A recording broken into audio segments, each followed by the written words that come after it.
Media పెట్టుకునేంత నీచ స్థితికి అవసరం లేదు. అమ్మ, ఇద్దరు ముఖ్యమంత్రుల మీద గెలిపించారు. కామారెడ్డి ప్రజలు విఘ్నులు అన్నారు. ఇద్దరు ఇట్లలో ఒక్కరు ముఖ్యమంత్రి అవుతారని మీకు తెలుసు, నాకు తెలుసు. అయినా నన్ను ఓటేసి గెలిపించారు. నేను గెలిచిన నుంచి గెలవక ముందు అదే కారులో ఒక్కొన్నే వచ్చిన, ఇయ్యాల కూడా నేను ఒక్కొన్నే వచ్చిన. 20 మందిని వేసుకొని 20 బండ్లు వేసుకొని వస్తేనే లీడర్ అని మీరు అనుకుంటే ఆ లీడర్షిప్ నాకు అవసరం లేదు. పొద్దున్న లేవగానే దరిద్ర ముఖాలు కనిపించేటట్టు ఫ్లెక్సీలు రోడ్ల పొంటంతా వేసుకుంటేనే లీడర్ అంటే ఆ లీడర్ నాకు అవసరం లేదు. భార్య ముఖం భర్త, భర్త ముఖం భార్య చూస్తే శుభం. పిల్లలు తల్లిదండ్రుల ముఖం చూస్తే శుభం. కుటుంబం అంతా దేవుని దగ్గరికి వస్తే శుభం. కానీ దొంగన కొడుకుల ముఖం లీడర్ల చూస్తే ఏమొస్తుంది నాకు అర్థం కాదు. పొద్దున్న ఒకడు ఈ మూలకు మొక్కుకుంటుంటాడు, ఒకడు చెయ్యూపుతాడు, ఒకడు నడుచుకుంటుంటాడు.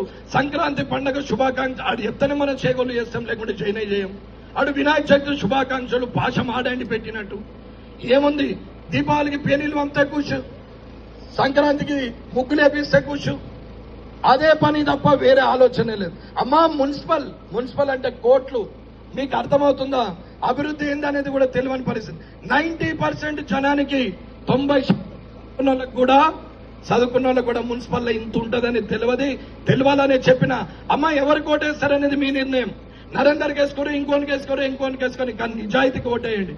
నిజాయితీగా కాకుండా మీరు అనవసరమైన లంగల్ని గెలిపిస్తే మీ కిందికి నీళ్ళు వస్తాయి తప్ప ఎవరికేం లేదు.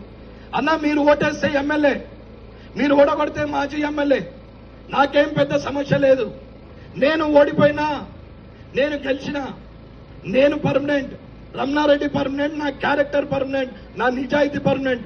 మీరు ఓటేస్తే ఎమ్మెల్యే, లేకపోతే మాజీ ఎమ్మెల్యే, కానీ నా క్యారెక్టర్ అయితే పోదు. అన్న, ప్రాణం ఉన్నన్ని రోజులు నిజాయితీగా ఉంటాం. తినేది లేదు, తిననిచ్చేది లేదు. ఇది కామారెడ్డి మార్పు కోసం మిమ్మల్ని కోరుకునేది. మీకు తెలవాలని చెప్తున్న లెక్కలు. ఇలా అమాయకులు ఉన్నారని నేను అనుకోవట్లేదు, అర్థమైతలేదనేది నేను అనుకోవట్లేదు. కానీ అర్థం కాకుండా నాకెందుకులే అనుకునే ఒక మనస్తత్వం అందరికీ అలవాటైంది. అమ్మా, మనకే అవసరం, మందికి అవసరం లేదు. మనకే అవసరం అని చెప్తున్నాం. ఆ రోజైనా ఈ రోజైనా అదే చేస్తున్నాం. 20 బండ్లు వేసుకొని వస్తే ఒక 2 బండ్లు ముందు వస్తాయి, 2 వీడియోలు ముందు వస్తాయి. ఆడికెళ్ళి బండ్లు వస్తుంటే జూమ్ చేసి తీస్తారు. అవన్నీ వచ్చి ఆగుతాయి. బండ్లకెళ్ళి దిగుతాడు సారు. దిగిన తర్వాత మొత్తం స్లోమో తీస్తారు. మీతో మాట్లాడి మళ్ళీ ఎక్కుతాడు.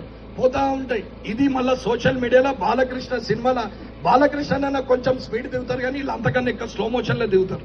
దానికో పాట తడు అన్నొచ్చిండు అన్న దేనికి వచ్చిండు, ఏం బీగనికి వచ్చిండు అనేది తెలియాలి కదా. ఇది కూడా అర్థం కాకుండా మరి లీడర్ గాడా, మరి రమణారెడ్డి 2 బండ్లు 40 బండ్లు వేసుకొని రారాదా? వస్తా, 20 బండ్లు వేసుకొని వస్తాను రేపటి నుంచి. కానీ 20 బండ్లలో 20,000 డీజిల్ కావాలా? 20 బండ్లలో 5 చొప్పున 10 మంది ఉంటారు, 20,000 టిఫిన్ కావాలా?